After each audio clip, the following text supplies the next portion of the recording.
আসসালামু আলাইকুম, সকলকে স্বাগত নতুন আরেকটি ভিডিওতে। আজকে আমরা মডেল ভার্ব হ্যাড বেটার নিয়ে আলোচনা করব। যারা এইচএসসি স্টুডেন্ট, হ্যাড বেটার সবচাইতে বেশি ব্যবহার হয়ে থাকে ফিল ইন দ্য গ্যাপসে, কমপ্লিটিং সেন্টেন্সে। তো সেই হ্যাড বেটার নিয়ে আজকে আমরা আলোচনা করব। এর ব্যবহার আজকের এই ভিডিওতে আমরা বিস্তারিত জানতে চেষ্টা করব। হ্যাড বেটার অর্থ বলতে কোনো কিছু বরং ভালো, এরকম অর্থ প্রকাশ করতে হ্যাড বেটার মডেল ভার্বটি ব্যবহার হয়ে থাকে। এটা সাজেশন কিংবা উপদেশ হিসেবেও কার্যকরী।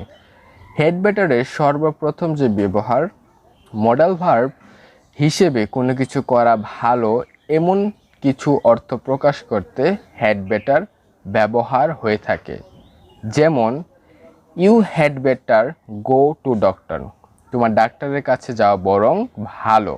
অথবা you had better leave the place, তোমায় এই স্থানটা ছেড়ে দেওয়া বরং ভালো।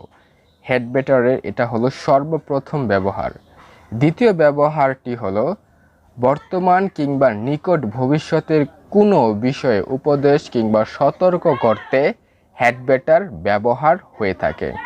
যেমন you are going to miss the class, তুমি ক্লাসটি মিস করতে যাচ্ছ। You had better take a rickshaw, তোমার একটা রিক্সা নেও বরং ভালো। অর্থাৎ তুমি ক্লাসটা যদি হেঁটে যাও হয়তো বা তুমি ক্লাসটা আর পাবে না, যদি তুমি রিক্সা নিয়ে যাও তাহলে তুমি ক্লাসটা ধরতে পারবে। তাই তোমার একটা রিক্সা নেওয়াটা বরং ভালো। হ্যাড বেটারের সর্বশেষ যে ব্যবহার তা হলো তাৎক্ষণিক কোনো ইচ্ছা প্রকাশ করতে হ্যাড বেটার ব্যবহার হয়ে থাকে। যেমন আই এম হাংরি, আমি খুবই ক্ষুধার্ত। I had better is something, আমার কিছু খাওয়া বরং ভালো। অর্থাৎ তাৎক্ষণিক, যেরকম আপনি ক্ষুধার্ত, তাই আপনি ক্ষুধার্ত থাকলে আপনাকে কিছু খাওয়া বরং ভালো, সেই অর্থ প্রকাশ করতে আপনি হ্যাড বেটার ব্যবহার করতে পারবেন।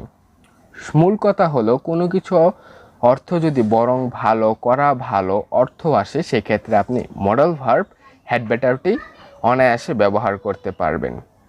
তো আজকের এই ভিডিওতে আমরা হ্যাড বেটার নিয়ে বিস্তারিত আলোচনা করেছি।